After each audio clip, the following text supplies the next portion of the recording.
লুবাবা নাকি 16 বছর বয়সে বিবাহ করেছে। শাহবাগীরা কান রাখতে দিচ্ছে না, কান পচায় ফেলাইতেছে, বাল্য বিবাহ বাল্য বিবাহ বাল্য বিবাহ। কিন্তু এই শাহবাগীরা কি চোখে দেখে না? রমজান মাসে আমাদের মুসলিম একটা নারী রোজা অবস্থায় ক্লিনিকের ভিতরে, টয়লেটের ভিতরে একটা হিন্দুর সাথে কি অপকর্মে ধরা পড়লো, এটা কি চোখে দেখে না তারা? ওটাকে কি দোষ ধরবে? যদি 16 বছরের একটা মেয়ে বাল্য বিবাহ করলে দোষ হয়ে যায়, বিশাল বড় ক্ষতি হয়ে যায়, তাহলে ওইটা তো আরো বড় দোষ, ঠিক কিনা? আল্লাহ এ জাতির চক্ষু উন্মোচন করে দিক, আমাদেরকে সহি বুঝ দান করে, বলছে আমিন। হতাম যদি পুবাল হাওয়া, হতাম যদি শুভ্র কবুতর, হতাম যদি প্রবাল হাওয়া, হতাম যদি শুভ্র কবুতর, মেঘের ডানায় ভাসিয়ে দিতাম, মেঘের ডানায় ভাসিয়ে দিতাম মদিনারি পথে, যেথায় আমার প্রিয় নবী ঘুমায় নিরন্তর, যেথায় আমার প্রিয় নবী ঘুমায় নিরন্তর। সবাই বলেন আলহামদুলিল্লাহ। রব্বানা লাকাল হামদ, রব্বানা লাকাল হামদ হামদান কাসীরান তাইয়িবান মুবারাকান ফীহ। কোরআনে কারিম থেকে আজকে আমরা একটা চমৎকার বিষয় নিয়ে আলোচনা করব। হযরতে নূহ আলাইহিস সালাতু ওয়াস সালামের জীবনী নিয়ে আলোচনা করব। মূল থিমটা হচ্ছে মুমিনের উপরে আল্লাহর সাহায্য। মনে রাখতে হবে, মুমিনের উপরে কার সাহায্য? আল্লাহর সাহায্য। আল্লাহ পাক রব্বুল আলামিন কোরআনে কারীমের মধ্যে বলেন, وَإِنَّنِي كُلَّمَا دَعَوْتُهُمْ لِتَغْفِرَ لَهُمْ جَعَلُوا أَصَابِعَهُمْ فِي آذَانِهِمْ وَاسْتَغْشَوْا ثِيَابَهُمْ وَأَصَرُّوا وَاسْتَكْبَرُوا اسْتِكْبَارًا। আমি যখন তাদেরকে ডেকেছি যাতে তাদের ক্ষমা করতে পারি, তারা আঙ্গুল দিয়ে কানের মধ্যে এমন করে ধরে রেখেছে যাতে সুন্দর সুন্দর কথাগুলি শুনতেই না পারে, যাতে আল্লাহর কথা শুনতে না হয়। কাপড় দিয়ে মুখটা ঢেকে নিয়েছে, শরীর ঢেকে নিয়েছে, জিদ করেছে, অহংকার করেছে, নবীকে অপমান করেছে, আর বলেছে তুমি তো আমাদের মতোই মানুষ, তুমি কেমনে নবী হও? নাউজুবিল্লাহ। এত কপাল পোড়া তারা ছিল। হযরতে নূহ আলাইহিস সালাতু ওয়াস সালাম তাদেরকে খুব করে বুঝালেন, না কোনোতেই কোনো কিছুই কাজ হলো না। অন্যান্য নবীর চাইতে, আমি গত জুমায় বলেছি, হযরতে সাইয়েদিনা নূহ আলাইহিস সালাতু ওয়াস সালামকে আল্লাহ পাক রব্বুল আলামিন হায়াত দিয়েছিলেন অনেক বেশি। 100 বছর নয়, 200 বছর নয়, 500 বছর নয়, টানা 950 বছর দাওয়াত দিয়েছেন। কিন্তু তার সেই জাতিরা এত অবাধ্য, এত অহংকারী ছিল, তারা দাওয়াত তো শুনেই নাই, কানের মধ্যে আঙ্গুল দিয়ে কাপড় দিয়ে চেহারা ঢেকে আরেক দিক চলে গিয়েছে। নাউজুবিল্লাহ। এখন আল্লাহ পাক রব্বুল আলামিন ওই জাতির মধ্যে কিছু কিছু মানুষ ছিল অনেক লম্বা চওড়া। অনেকে বলে, হুজুর আদম আলাইহিস সালাতু ওয়াস সালাম যদি 70 থেকে 90 হাতের মধ্যে হয়, তাহলে তারা কিভাবে আরো বড় হলো? হযরত নূহ আলাইহিস সালাতু ওয়াস সালামকে বলা হয় সানি আদম। রমজান মাসে আমার যদি কোনো অসুস্থ হতো, বা কোনো বিঘ্ন হতো, আমাদের একজন সানি ইমাম থাকে না, কথা বলে না, থাকে না? তো সাইয়েদনা নূহ আলাইহিস সালাতু ওয়াস সালামকে বলা হয় সানি আব্বাজান, সানি আদম। আল্লাহু আকবার। প্লাবনে যখন সব ভেসে গেল, সব শেষ হয়ে গিয়েছিল না, জোড়ায় জোড়ায় যারা ঈমান এনেছে আল্লাহ পাক রব্বুল আলামিন এই নৌকায় তাদেরকে স্থান দিয়েছেন। নবী করিম সাল্লাল্লাহু আলাইহি ওয়াসাল্লাম এই ঘটনা সাহাবীদেরকে শোনাচ্ছেন। সুবহানাল্লাহ। অনেক ভাবেই আসছে, হাদিসে আসছে, কোরআনে সূরাত নূহ নামে একটা সূরা আছে না, নাই? এই সূরার মধ্যেও আছে, আল্লাহ পাক বলেছেন কাযযাবাত ক্বাবলাহুম কওমু নূহিন ফাকাযযাবু আবদানা ওয়া ক্বালু মাজনুনু ওয়াসদুজির। তাদের পূর্বে নূহের জাতি মিথ্যা প্রতিপন্ন করেছিল, তারা আল্লাহর বান্দাকে স্বীকার করেছিল না, আল্লাহর নবীকে মিথ্যাবাদী বানিয়ে তারা কপাল পোড়া জাতি হিসাবে আখ্যায়িত হয়েছিল। তাদের মধ্যে একজন ছিল বিশাল দেহের অধিকারী, কেউ কেউ বলেছে 80 হাত ছিল, কেউ কেউ বলেছে 120 হাত লম্বা পর্যন্ত ছিল। এখন অনেকেই বলে হুজুর বাবার চেয়ে ছেলে লম্বা হয়ে গেছে, কত আছে? আমার আব্বার চেয়ে আমার বড় ভাই বেশি লম্বা, আমি নাকি আমার ফ্যামিলিতে একটু খাটো, আমার ছোটটা আমার চেয়ে আরো আধা হাত লম্বা, আছে না নাই? বাবার চেয়ে লম্বা হয় না ছেলেরা? অনেক আছে। তো সেই সময় নূহ আলাইহিস সালাতু ওয়াস সালামের জামানায় একজন পালোয়ান ছিলেন, যার উচ্চতা কেউ বলেছে 80 হাত, কেউ বলেছে 120 হাত। আমরা গড় হিসাব করে 100 হাত ধরি।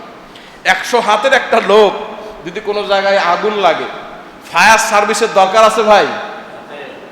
কেমনে দরকার আছে? প্রস্রাব করে দিলে তো আগুন নিভে যাইব, ফায়ার সার্ভিসের দরকারই নাই। 100 হাত বর্তমানে হিসাব করলে 10 তলার কম হবে, কথা বলে না, বুঝতেছেন কথা? আপনারা না বুঝলে আমি মজা পাই না, কথা কি বোঝা যায়? যদি কোনো বাসায় আগুন লাগে, 100 হাত একটা লোক যদি এখানে 1 নম্বর করে দেয়, ওখানে আর দমকল বাহিনীর দরকার আছে? ফায়ার সার্ভিসের দরকার আছে? দরকারই নাই। আর সে যদি একটু কষ্ট কইরা পটি করে দেয়, তাহলে ওখান থেকে মানুষ তো ওই পটির নিচে পড়েই মারা যাবে। এত সুঠাম দেহ, এত বড় তারা ছিল, এজন্য অহংকার ছিল অনেক বেশি। সমুদ্রের মধ্যে নেমে মাঝে মাঝে কিনার থেকে মাছ বরাবর চলে যাইতো, গলা পর্যন্ত, কোন রেওয়াজে আসছে বুক পর্যন্ত পানি হতো না, এত লম্বা চওড়া ফিগার বডিওয়ালা ছিল। তো সাইয়েদনা নূহ আলাইহিস সালাতু ওয়াস সালাম একটা নৌকার প্রটোল বানানো শুরু করলেন। আল্লাহ পাক রব্বুল আলামিনকে বললেন, আল্লাহ এই জাতি এমন অবাধ্য, কোনোভাবেই এদেরকে লাইনে আনা যাচ্ছে না, এরা পুরা অবাধ্য, লাইনচ্যুত হয়ে গিয়েছে। রব্বুল আলামিন এদেরকে কোনোভাবেই লাইনে আনতে পারলাম না। আল্লাহ বলতেছে তাহলে কি করব?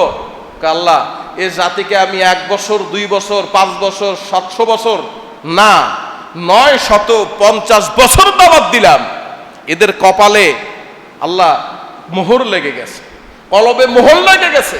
আল্লাহ বলতেছে ঠিক আছে, আযাব প্রস্তুত, নূহ তুমি নৌকা বানাও, আমি প্লাবন দিয়ে শেষ করে দেব।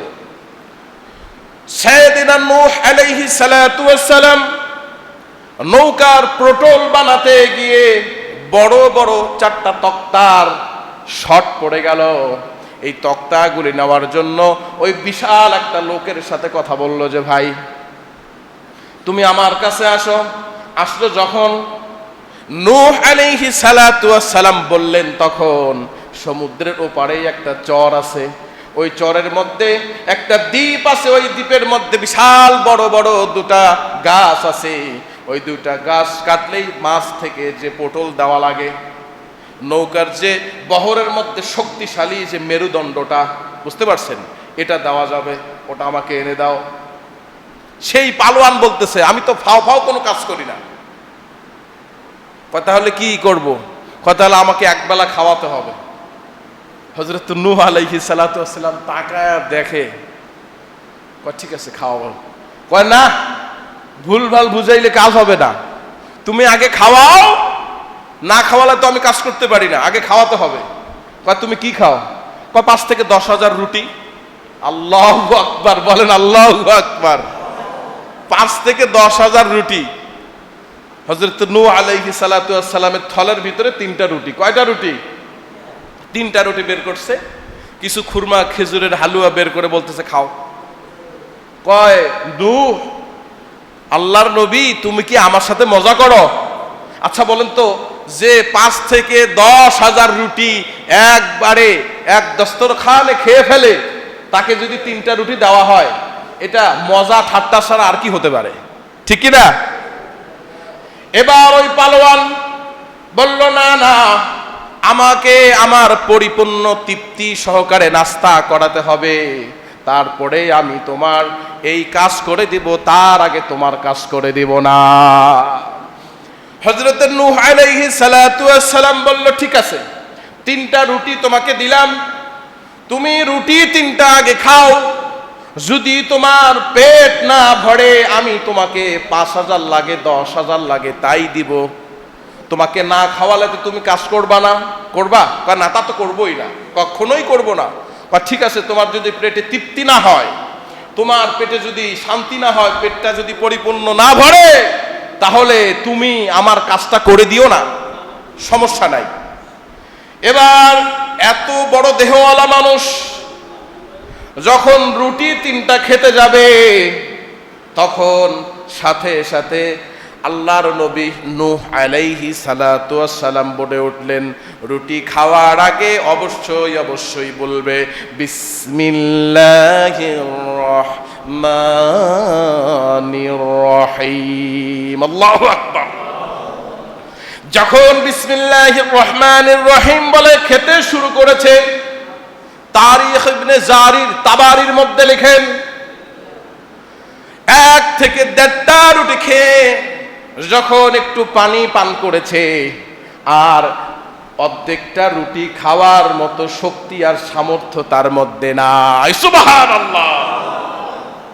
এবার বলতেছে ওই পালোয়ান, আমার প্রত্যেক বেলায় 5 থেকে 7,000 থেকে 10,000 রুটি লাগে। ও আল্লাহর নবী নূহ, তুমি কি দিয়েছো এই রুটির ভিতরে? আমি খেয়ে তো আমার মনে হয় গলা পর্যন্ত উঠে গেছে, এর চাইতে পরিতৃপ্ত খাবার আমি আমার জীবনে আর খাই নাই। আল্লাহর নবী হযরত নূহ আলাইহিস সালাতু ওয়াস সালাম বললেন, শোনো শোনো, আমি কিচ্ছুই দেই নাই, রুটি দিয়েছি মোটে 3টা, তার মধ্যে অর্ধেক খেয়ে আর অর্ধেক খেতে পারো নাই। এখানে আমার কোনো বাহাদুরি নাই, আমার কোনো মুজিজা নাই। তুমি যখন বলেছো বিসমিল্লাহির রহমানির রহিম, আল্লাহ পাক রব্বুল আলামিন অল্প রুটির মধ্যে অল্প খাবারের মধ্যে বরকত ঢেলে দিয়েছেন, আর তুমি অল্প খাবার খেয়ে তোমার পেটটাকে পরিপূর্ণ ভর্তি করে দিয়েছেন। যিনি, তিনি আমার কে? তিনি আমার আল্লাহ। এবার এই লোকটা কাজের জন্য রাজি হয়ে গেল, বিশাল বড় দেহ নিয়ে চরের মধ্যে চলে গেল। ওই দ্বীপ থেকে 4টা কাঠ কেটে নিয়ে আসলো। অনেকেই বলে 2টা কাঠের মধ্যে লেখা ছিল, একটাতে লেখা ছিল লা ইলাহা ইল্লাল্লাহ, আর একটাতে লেখা ছিল মুহাম্মাদুর রাসূলুল্লাহ সাল্লাল্লাহু আলাইহি ওয়াসাল্লাম। পুরা নৌকা বানা হয়ে গিয়েছে, তরিটা বানানো হয়ে গিয়েছে, শুধুমাত্র ওই 4টা কাঠের মধ্যে লা ইলাহা ইল্লাল্লাহ মুহাম্মাদুর রাসূলুল্লাহ না লেখার কারণে, না দেওয়ার কারণে পেট্রোলটা ঠিক হচ্ছিল না, মানে নৌকাটাকে সম্পূর্ণ করা যাচ্ছিল না। সুবহানাল্লাহ। এবার যখন সাইয়েদনা নূহ আলাইহিস সালাতু ওয়াস সালাম নৌকার পেট্রোল বানিয়ে ফেললেন, স্ট্রাকচার তৈরি হয়ে গেল, দূর দূরান্ত থেকে লোক যায়, বলে নূহ কি করো? বলে নৌকা বানাই। একজন আর একজনের সাথে বলা বলি করতে করতে তার জাতির সব কওমে নূহেরা জানতে পারলো। তারা আসলো, এসে দেখে সাইয়েদনা নূহ আলাইহিস সালাতু ওয়াস সালাম পাহাড়ের উপরে, কিসের উপরে? পাহাড়ের উপরে বিশাল বড় এক নৌকা বানানো শুরু করেছে। কওমে নূহরা বলল, নূহ তুমি নৌকা বানাও কেন? বিশাল বড় বন্যা হবে, প্লাবন হবে, এজন্যই নৌকা বানাই। তারা তখন এই যে আল্লাহ পাক রব্বুল আলামিন এই আয়াতের মধ্যে বলছেন আসাবিআহুম ফি আযানিহিম ওয়াস্তাগশাউ সিয়াবাহুম ওয়াসররু ওয়াস্তাকবারু ইসতিকবারা। তাকে তিরস্কার করলো, অহংকার দেখালো, নবী হিসেবে স্বীকারই করলো না, মিথ্যাবাদী আখ্যায়িত করলো, এবং ভালো ভালো কথা যখন দাওয়াতের কথা আল্লাহর কথা বললো কানের ভিতরে আঙ্গুল দিল, এবং মুখটাকে চেহারাটাকে মুখমণ্ডলটাকে পেঁচিয়ে তার আরেক দিক চলে যায়, শুনেই না নবীর কথা। আল্লাহ রসুল জনাবে মুহাম্মদুর রাসূলুল্লাহ সাল্লাল্লাহু আলাইহি ওয়াসাল্লাম যখন এই ঘটনা শোনাচ্ছিলেন সাহাবীদেরকে, রাসূলুল্লাহ কেঁদে ফেললেন। সাহাবীরা জিজ্ঞেস করলেন, ইয়া রাসূলুল্লাহ, ইয়া হাবিবাল্লাহ, আপনি কান্না করেন কেন? বললেন, নূহ আলাইহিস সালাতু ওয়াস সালামের ঘটনা থেকে তোমরা কি বুঝতে পারো না আমি কেন কান্না করছি? আমার কান্না করার কারণ হলো প্রত্যেকটা নবীর দাওয়াতের সিস্টেম এক ছিল। আমিও যখন কাফের মুশরিকদেরকে দাওয়াত দিতে যাই, যারা যারা দাওয়াত গ্রহণ করে তারা হয়ে যায় নূরুন আলা নূর, আর যারা দাওয়াত কবুল করে না তারা তো এমনই করে, কানের মধ্যে আঙ্গুল দেয়, তারা মুখ ফিরিয়ে আরেক দিক চলে যায়, আমাকে পাগল বলে, গালাগালি করে, এজন্যই আমি কান্না করছি। আল্লাহ পাক রব্বুল আলামিন অভয় দিয়ে বলেছেন, রাসূলুল্লাহ, ইয়া হাবিবাল্লাহ, ও আমার হাবিব, যারা আপনাকে পাগল বলে, যারা আপনাকে অসভ্য বলেছে, কিয়ামত পর্যন্ত তাদেরকে আমি অসভ্য বানায় রাখবো, ঠিক কিনা? তারা অসভ্য না? আবু জাহেল, উতবা, সাইবা আমাদের চোখে তারা কি ভালো মানুষ? না পৃথিবীর সবচাইতে নিকৃষ্ট লম্পট মানুষ? কথা বলেন কোনটা? নিকৃষ্ট মানুষ না? আপনারা কথা বলেন না কেন? কথা বলতে পারেন না? তারা কি ভালো মানুষ নাকি নিকৃষ্ট মানুষ? আমারে ওয়াজে লাগাই দিয়ে আপনারা চুপ করে থাকলে হবে? একটু হ্যাঁ না আপনারাও কোয়েন। একবারে স্ট্যাচু হয়ে থাকলে আমি বুঝি কেমনে যে বুঝছেন কিনা? কথা বলবো তো ইনশাল্লাহ, একটু বলবো তো ইনশাল্লাহ, একটু কথা কোয়েন, নড়াচড়া একটু দিয়েন, কবরবাসী সাইজেন না। আল্লাহ তৌফিক দান করুক, বলেন আল্লাহু আকবার। Back to the point. বলতেছিলাম হযরতে নূহ আলাইহিস সালাতু ওয়াস সালাম যখন নৌকা বানাচ্ছেন, এবার কওমে নূহরা জিজ্ঞেস করলো, নৌকা কেন বানাও? বলল, আল্লাহ পাক রব্বুল আলামিন আযাব দিবেন, আর তোমরা যারা কালিমা পড়ে আমার এই নৌকার মধ্যে উঠে যাবে, আল্লাহ পাক রব্বুল আলামিন তোমাদেরকে বাঁচিয়ে দিবেন, আর যারা বিশ্বাস করবে না তাদেরকে রব্বুল আলামিন পানিতে ডুবে শেষ করে দিবেন। এই কথা বলার পরে তারা তো বিশ্বাস করলোই না, এমন ভাবে তাচ্ছিল্য আর অবজ্ঞা করলো। আল্লাহর নবী নূহ আলাইহিস সালাতু ওয়াস সালাম কষ্ট পেলেন, ভীষণ কষ্ট পেলেন। আহারে, এত সুন্দর দাওয়াত দেই, আমার কথাই শুনলো না তারা, এত অবাধ্য জাতি। মনটা একটু খারাপ করলেন। শুধু মন খারাপ করে ক্ষান্ত হয়েছে তাই নয়, তারা বলল, এই নৌকা যে বানাইছে, এই নৌকার মধ্যে আমরা পায়খানা করে ভাসায় দেব। হযরতে নূহ আলাইহিস সালাতু ওয়াস সালাম দিনের কাজে বের হয়েছেন, কিছুদিন আসতে পারেন নাই। কিছুদিন পরে এসে দেখে সর্বনাশ, নৌকা তো পায়খানা দিয়ে ভাসায় দিছে ওরা। নৌকা বানাইছে, আল্লাহর গজব আযাব আসলে তাদেরকে, ইমানদারদেরকে বাঁচার জন্য এই নৌকার ভিতরে পায়খানা করে ভাসায় দিছে। নূহ আলাইহিস সালাতু ওয়াস সালাম আল্লাহর কাছে, আল্লাহ, এইটারই বিচার? এই জাতি এত খারাপ হইতে পারে? এতদিন তো লিমিট ছিল, এখন তো লিমিট ক্রস করে ফেলছে। আল্লাহ, এটা কোনো কথা? আল্লাহ পাক রব্বুল আলামিন বলেন, চিন্তা করো না, ওয়ামাকারু ওয়ামাকারাল্লাহ ওয়াল্লাহু খায়রুল মাকিরিন। বলেন আল্লাহু আকবার। আল্লাহ পাক রব্বুল আলামিন বললেন, নূহ, চিন্তা করো না, অভয় দিলেন, সান্ত্বনা দিলেন, আমি আল্লাহ পাক রব্বুল আলামিন তো আছি, টেনশন করো না।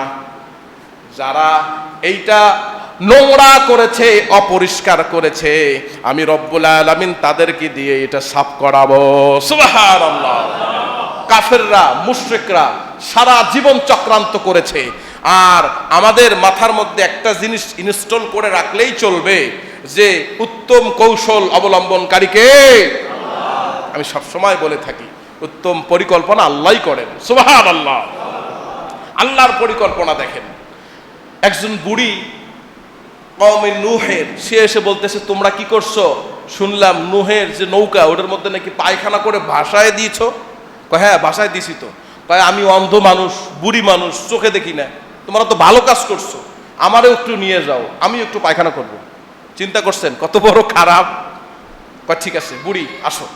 বুড়িরে নিয়ে আস্তে করে উঠাই দিছে, ওটা তো লোডেড, পায়খানা করে পুরা নৌকা ভর্তি করে দিছে না।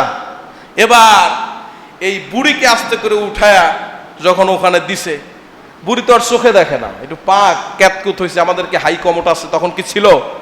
তখন কি হাই কমোট ছিল? এত সুন্দর স্ল্যাব ছিল না তো, লো কমোট হাই কমোট ছিল না। দুই পাশে দুইটা বাঁশের ফাড়া দিছে, বৈশা ইচ্ছা মতো কাজ করছে, ঠিক না? তো বুড়িরে বসতে দিছে, পাটা স্লিপ করে একবারে পায়খানার ভিতর কই পড়ছে? ময়লার ভিতর পড়ে গেছে। যাই হোক, এই শব্দটা ইউজ করছি না, এটা ময়লা হিসাবে সম্বোধন করছি। কোথায় পড়ে গেছে? ময়লার ভিতর পড়ে গেছে।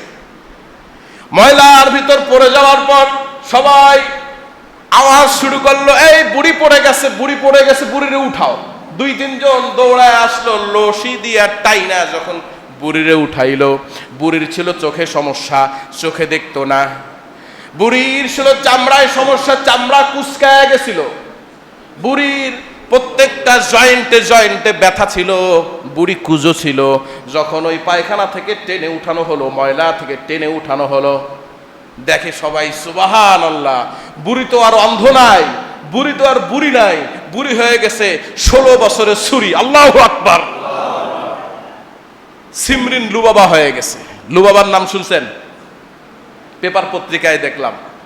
বুড়ি আর বুড়ি নাই, বুড়ি 16 বছরের লুবাবা হয়ে গেছে।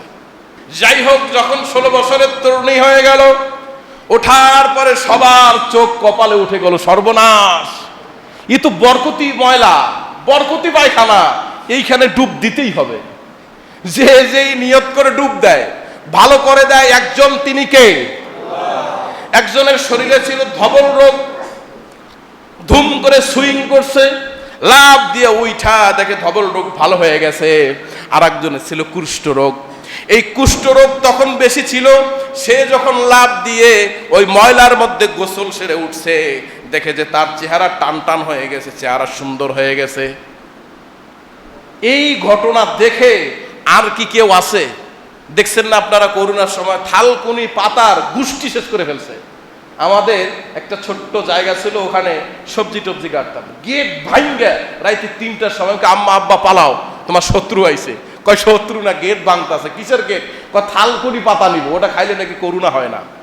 এক থালকুনি পাতার জন্য করোনার সামনে যদি এরকম ভাবে টর্চারিং করতে পারে মানুষের বাড়িতে, মানুষের জমিতে, তাহলে বুঝেন যে এই ময়লার মধ্যে ডুব দিলে আপনি যুবক হয়ে যাবেন, বুড়া মানুষ। তো ওই তো পায়খানা খাইলেও বরকত, ওটা তো মানুষে খাওয়া ফলাবে এই সময় যদি হইতো, ঠিক কিনা? কেউ কেউ চিন্তা করলো, আহারে এই বরকতি পায়খানা তো আর পাবো না, বালতিতে নিয়ে আসলো, বালতিতে নিয়ে গেল। এখন বর্তমানে যেমন তেল মজুত করতেছে, তখন পায়খানা মজুত করা শুরু করলো। এবার জগ নিয়ে আসলো, জগের ভিতরে পায়খানা নিল, ড্রামের ভিতরে নিল, বড় বড় মটকার ভিতরে পায়খানা রিজার্ভ করলো। দূর দূরান্ত থেকে এই খবর ছড়ায় গেল, কাফেলা আসলো দূর দূরান্ত থেকে। তারা বলল, সর্বনাশ, একটু পায়খানা আমাদের জন্য রাখলা না, পুরাটা তোমরা কাইসা কুইসা নিয়ে গেছো। আরে আমাদেরও তো অনেক রোগ আছে। তারা কি করলো, পুরা নৌকাটাকে সুন্দরভাবে ধৌত করে ওই পানি খায়, ওই পানি মাথায় দেয়, ওইটা দিয়ে গোসল করে, রোগ ভালো করে দেয় একজন, তিনি কে? আবার আর এক কাফেলা আসলো। এরকম করে তারিখ ইবনে জারির তাবারির মধ্যে লেখেন, একবার নয়, দুইবার নয়, 5 বার নয়, 7 বার ধুইয়ে ওই নৌকাটাকে সাফ করে দিয়েছেন। আর এই সুন্দর পরিকল্পনা যে করলেন, তিনি আমার কে? হযরত নূহ আলাইহিস সালাতু ওয়াস সালামকে আল্লাহ পাক রব্বুল আলামিন বললেন, ও নূহ, তাকায় দেখো, তোমার নৌকা আগের চাইতেও 10 গুণ বেশি সুন্দর করে দিয়েছি, তোমার নৌকার মধ্যে আর এক চিমটি ময়লাও নাই। সুবহানাল্লাহ। এবার সাইয়েদিনা নূহ আলাইহিস সালাতু ওয়াস সালাম বললেন, রব্বুল আলামিন, বন্যা হবে, প্লাবন হবে, কেমনে টের পাই? আল্লাহ পাক রব্বুল আলামিন বললেন, নূহ যখন রান্না করবে, রান্নাঘরের চুলোর নিচ থেকে পানি উঠতে শুরু করবে, তখনই বুঝবে যে প্লাবন অতি সন্নিকটে। তখনই তুমি নৌকার মধ্যে জোড়ায় জোড়ায় জীব জন্তু মানুষ যারা আমাকে বিশ্বাস করেছে, যারা পড়ে নিয়েছে লা ইলাহা ইল্লাল্লাহ নূহ নবিউল্লাহ, তাদেরকে তুমি এই নৌকার মধ্যে উঠায় নিবে। সুবহানাল্লাহ। জোড়ায় জোড়ায় একটা বিশাল বড় সাপ দূর থেকে আসতেছে, জংলা থেকে। নূহ আলাইহিস সালাতু ওয়াস সালামকে সর্বনাশ। সাপ দেখে দৌড় দেওয়ার মনোভাব, কিন্তু মনের ভাষা যে জানেন, ইন্নাল্লাহা আলিমুম বিযাতিস সুদূর, তিনি কে? আল্লাহ পাক রব্বুল আলামিন বললেন, নূহ দৌড় দেওয়ার কারণ নাই, ওই সাপ তোমাকে দংশন করতে আসতেছে না, সে একটা সেফ জোনে আসার জন্য আল্লাহ পাক রব্বুল আলামিন অর্ডার করেছে, এজন্য জোড়ায় জোড়ায় আসতেছে। আমি তার বিষ দাঁত ভেঙে দিয়েছি, তার শরীর থেকে বিষক্রিয়া আমি কমিয়ে দিয়েছি, সে তোমার কোনো ক্ষতি করবে না, তাকে তুমি উঠায় না। নৌকাতে উঠায় নিল। যাই হোক, সাপ কামড় দিলে মোটামুটি বাঁচা যায়, দৌড় দিয়েও বাঁচা যায়, ঠিক না? এবার পেছনে ঘুরে দেখে, ইন্না লিল্লাহ, বনের রাজা সিংহ আসতেছে। নূহ আলাইহিস সালাতু ওয়াস সালাম তো এবার মানে কি যে করবে, মানে একটু হাদিসে আসছে যে বিচলিত হয়ে গেল, মানে দৌড় দেওয়ার ভাও আর কি মোটামুটি। আল্লাহ পাক রব্বুল আলামিন বলছেন যে, নূহ ভয় পেও না, এই সিংহ আর ওই সিংহর মধ্যে পার্থক্য যে করে দিয়েছেন তিনি হলাম আমি আল্লাহ। সুবহানাল্লাহ। কয় সিংহর মাথার মধ্যে হাত দাও। আল্লাহ কয় কি, না দিলে হয় না? কয় দাও, সমস্যা নাই। কয় একবার যদি থাবা দেয় তো কল্লা শেষ। আল্লাহ পাক রব্বুল আলামিন বললেন, নূহ তুমি সিংহর মাথায় হাত দিয়ে দেখো, সিংহর ভিতরে কত মারাত্মক জ্বর আমি রব্বুল আলামিন দিয়েছি। সুবহানাল্লাহ। জ্বর যখন হয় তখন কি খাবার দাবার ভালো লাগে? 5 স্টারের খাবার, 3 স্টার, কোনো জায়গায় ঘুরতে ভালো লাগে? কিছুদিন আগে আমার জ্বর হলো, কেশিয়ার সাহেবের বাসায় খাইতে গেলাম, এত সুন্দর খাবার, বিরিয়ানি আমার খুব পছন্দ, আমি নিতেই পারতেছি না, খাইতেই পারতেছি না, ডাইরি আমি খালি করছি একটু নেন একটু দেন। এখন বিষয় হচ্ছে, যখন জ্বর হয় খাবার দাবারই কমে যায় নাকি শরীরের স্ট্যামিনা, শরীরের যে নিউমন হরমোন যা আছে, যত অর্গানগুলি আছে সব ড্যামেজ হয়ে যায়। কোনটা? সব ড্যামেজ হয়ে যায় না? সব চক্ষু, দাঁত, হাত, খালি ঘুমাইতে ভালো লাগে, ঝিমাইতে ভালো লাগে। মাথায় হাত দিয়ে দেখলো প্রচন্ড পরিমাণে জ্বর। আল্লাহ পাক রব্বুল আলামিন বললেন, সিংহটাকে উঠায় নাও। উঠায় নিল। এবার একজন পালোয়ান ছিল, রুস পালোয়ান, তাকে বললো তুমি পড়ে নাও লা ইলাহা ইল্লাল্লাহ। কয় না, করব না। কালিমা পড়ো লা ইলাহা ইল্লাল্লাহ। কয় না, পড়ব না। আমার যে দেহ, আমার যে বডি, আমার যে শক্তি, আমার কোনো কালিমা পড়ার দরকার নাই। যখন বন্যা আসবে আমি তখন উঠে যাব একবারে চূড়ার উপরে, পাহাড়ের উপরে, কিছুই হবে না আমার। এমনিতেই তো আমার কোনো পানিতে, এমনিতে কোনো বড় ঝড়ে আমার কিছুই হয় না, পাহাড়ের উপর উঠে যাব। নূহ আলাইহিস সালাতু ওয়াস সালাম অনেক কষ্ট পেলেন, এবং তার নিজের ছেলে, নূহ আলাইহিস সালাতু ওয়াস সালামের নিজের ছেলেও ঈমান আনলো না। এজন্য আল্লাহ পাক রব্বুল আলামিন বলেছেন, নূহ পিছনে ফিরে দেখার সুযোগ নাই, যেহেতু তোমার ছেলেও ঈমান গ্রহণ করে নাই। আমি আল্লাহ পাক রব্বুল আলামিনের কাছে তার এক চুল দাম নাই। যদি পেছনে ফিরে দেখো, ছেলের জন্য যদি মায়া করো, নবুয়তের দপ্তর থেকে তোমার নাম কেটে দেবো। নাউজুবিল্লাহ। এজন্য যদি সন্তান কখনো কথা না শোনে, যখন আত্মীয় স্বজন কথা না শোনে, আল্লাহর দ্বীনের বাইরে চলে যায়, তার সাথে সম্পর্ক রাখবো না। এমনকি মাও যদি কষ্ট করে, কষ্ট দিয়ে আমাদেরকে দ্বীনের পথে অটল না থেকে দিন থেকে বেরিয়ে যায়, বাবা মার সাথেও সম্পর্ক রাখা যাবে না, কিন্তু খারাপ ব্যবহার করা যাবে না। অনেক নবমুসলিম আমাদের আছে ভাইয়েরা, বাবা মার সাথে সম্পর্ক ত্যাগ করেছেন, তাদের জন্য কান্নাকাটি করে, কিন্তু তাদেরকে বলে দিছি, খবরদার বাবা মার সাথে চোখ রাঙিয়ে কথা বলা যাবে না, খারাপ ব্যবহার করা যাবে না। এই হুকুম কার? খারাপ ব্যবহার করা যাবে? যাবে না। যাই হোক, নূহ আলাইহিস সালাতু ওয়াস সালাম জোড়ায় জোড়ায় সব কিছু নৌকার মধ্যে উঠালেন। উঠানোর পরে দেখলো ছোট্ট ছোট্ট ইঁদুর সব কেটে কেটে শেষ করে দিচ্ছে। আল্লাহকে বলল, আল্লাহ এ কি আযাব এ নৌকার মধ্যে শুরু হইল। ইঁদুর তো সব কাইটা শেষ করতেছে, গম মজুত করে রাখছি, খায় না, খাইলে তো বাঁচতাম, কাইটা শেষ করে দেয়। আল্লাহ আটা রাখছি, কাইটা শেষ করে দিচ্ছে, বস্তা কাপড় সব কাইটা শেষ করে দিচ্ছে। আল্লাহ এর থেকে পরিত্রাণ দেন। আল্লাহ পাক রব্বুল আলামিন বললেন, সিংহর মাথায় একটা বিসমিল্লাহ বলে হাত দাও। তো সিংহর মাথায় আবার হাত দিতে হবে। আল্লাহ কয় কিচ্ছু হবে না, হাত দাও। হাত দিয়ে যখন বিসমিল্লাহ বলে ফু দিলেন, নাক থেকে বেরিয়ে আসলো সুন্দর একটা বিড়াল। সুবহানাল্লাহ। এই বিড়াল সবগুলো ইঁদুরকে ধরে ধরে মারলো। বিড়াল কিন্তু খুব সুন্দর একটা প্রাণী, তাই না? বিড়াল আছে আপনাদের বাসায়? বিড়াল কিন্তু অনেক সুন্দর একটা প্রাণী। অন্যান্য বড় জীবজন্তু সিংহ ধরে খেয়ে ফেলে, সিংহ তার থাবায় বশ করে ফেলে, কিন্তু বিড়াল যদি কখনো সিংহের সামনে যায়, ক্লান্ত কপি না, তো সিংহ কিন্তু মাঝে মাঝে, ও তো আর বোঝে না এটা বড় না ছোট, তার চোখের মধ্যে ওই লেন্সের ক্ষমতা আল্লাহ দেয় নাই। সে যখন দেখে তার অবয়ব ওরকমই দেখা যায়, সে দেখে কিন্তু থমকে যায়। বিড়ালকে অ্যাটাক করে না, সিংহ বিড়ালকে অ্যাটাক করে না, কারণ হচ্ছে জাতি ভাই তো, ওটা ছোট হোক কিন্তু তার কাছ থেকে তো সেটার জন্ম, ঠিক কিনা? আর কুকুর দেখবেন প্রভু ভক্ত, কারণ মানুষের কোনো একটা অঙ্গ থেকেই কুকুরের জন্ম, সেটা নাপাক অঙ্গ হোক আর যেই অঙ্গ হোক। কুকুর প্রভু ভক্ত বেশি না বিড়াল বেশি বলেন তো? কুকুর বেশি। এখানে দুটো কুকুর আছে, দেখবেন আমাদের পিছনে এমন দৌড় দেয়, মসজিদ পর্যন্ত চলে আসে। তো এই প্রভু ভক্ত, এটা কিন্তু কুকুরের একটা বড় গুণ, ঠিক কিনা? যাই হোক, আমার সাবজেক্ট ওটা না, যেটা বুঝাতে চেয়েছিলাম, সবাইকে যখন নৌকার মধ্যে উঠানো হলো, এমন তো অবস্থায় একজন বুড়িমার কথা ভুলে গেলেন, হযরতে নূহ আলাইহিস সালাতু ওয়াস সালাম।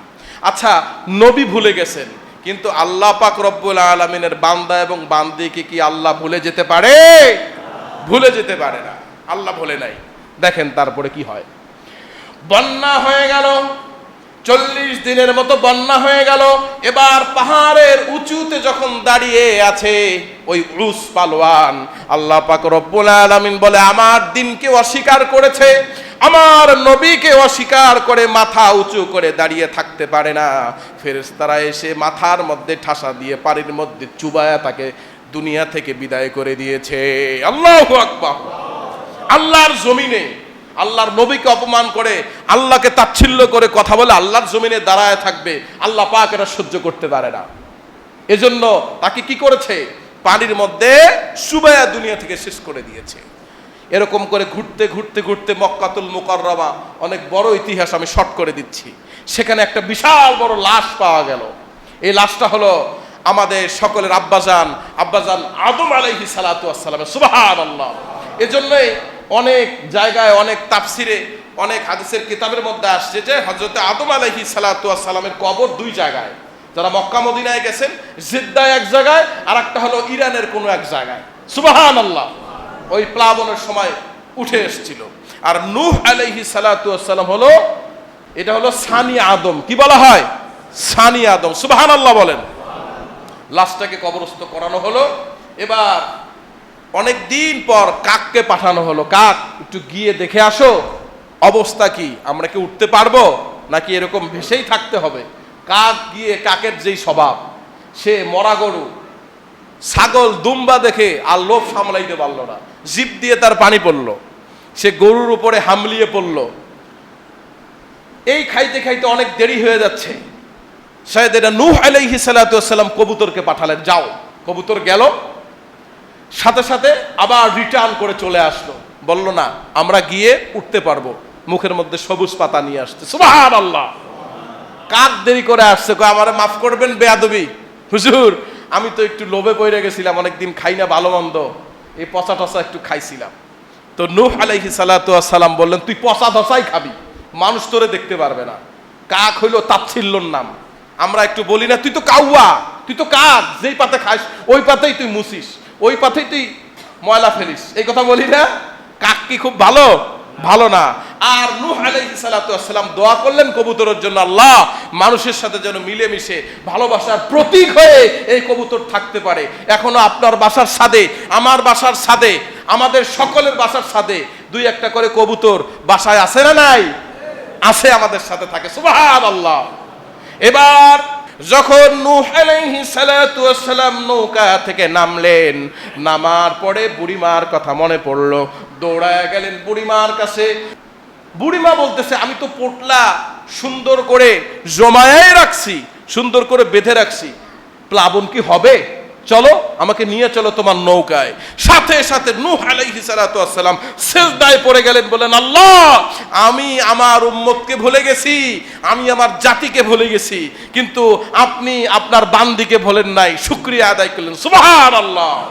এরকম আমরাও যদি বিপদে পড়ি, আমরাও যদি মুসিবতে পড়ি, যদি চাই আল্লাহর কাছে, আল্লাহ আমাদের ডাকে সাড়া দিবেন কি দিবেন না? সারা বিশ্বের মুসলমান আজকে নির্যাতিত, নিপীড়িত। লিবিয়ার মধ্যে আপনারা, লেবাননের মধ্যে শুনেছেন, গাজার মধ্যে, ফিলিস্তিনের মধ্যে কত মুসলমানকে নির্যাতিত, নিপীড়িত করে অন্যায়ভাবে মেরে ফেলা হচ্ছে। কালকে পত্রিকায় দেখলাম 254 জনকে যুদ্ধ বিরতির পরেও বম্পিং করে, 50 জায়গায় বম্পিং করে, যেখানে ঘনবসতি 254 জনকে, 100-এরও বেশি বাচ্চাকে হত্যা করেছে। এদের বিচার আমরা কেউ করতে না পারলেও একজন পারে, তিনি কে? 1000-এর বেশি মানুষকে আহত করেছে। আমরা আল্লাহর দরবারে বিচার দিলাম, আল্লাহ এই আধিপত্যবাদী যারা আছে, আপনার দিন আপনি প্রচার করবেন, এই আধিপত্যবাদীর বিচার করবেন, আমাদেরকে দুই চোখের দেখার তৌফিক দিয়েন। সবাই বলেন আমিন। আল্লাহ আমাদের তৌফিক দান করুক। ওয়া আখিরি দাওয়ানা আলহামদুলিল্লাহি রাব্বিল আলামিন।